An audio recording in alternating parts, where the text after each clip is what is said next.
பொருள் சேர்க்கைக்கு மட்டும்தான் இந்த கருடமுனை பொருந்துமா?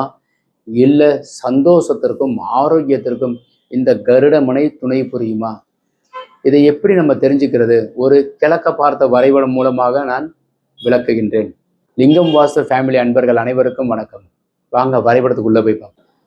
கிழக்கு, மேற்கு, வடக்கு, தெற்கு, ஈசான மூலை, அக்னி மூலை, கன்னி மூலை, வாயு மூலை. ஈசன் பாகத்தில் குளிர்ச்சியாக இருக்க வேண்டிய பகுதிகளில் போர்வெல்லும் மழைநீர் சேரிப்பும் சம்பும் இவை மூன்றும் ஈசானத்தில் அமைக்கணும். வாயு மூலையில் செப்டி டேங்க் அமைங்க. கன்னி மூலையில் மொட்டை மாடியில் உயரமாக வாட்டர் டேங்க் வைங்க.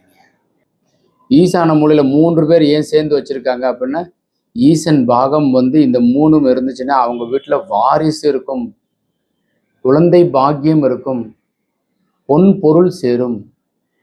கருடமனை வச்சு கட்டும்போது காசு பணம் வரும், ஆரோக்கியம் கிடைக்கும், பொன் பொருள் சேரும்.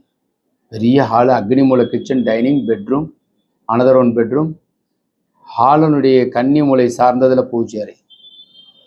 கழிவறைக்கு உண்டான அமைப்பு நார்த்து சவுத்து பார்த்து இருக்க வேண்டும். கிழக்க பார்த்த வரைபடம் நம்ம பார்த்துருக்குறோம்.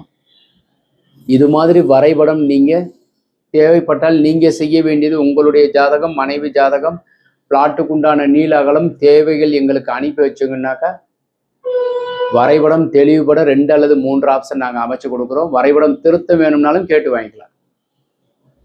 இந்த வீடியோ உங்களுக்கு பிடித்திருந்தால் லைக், ஷேர் பண்ணுங்கள், கமெண்ட் பண்ணுங்கள், சப்ஸ்கிரைப் செய்து வைங்க. வணக்கம்.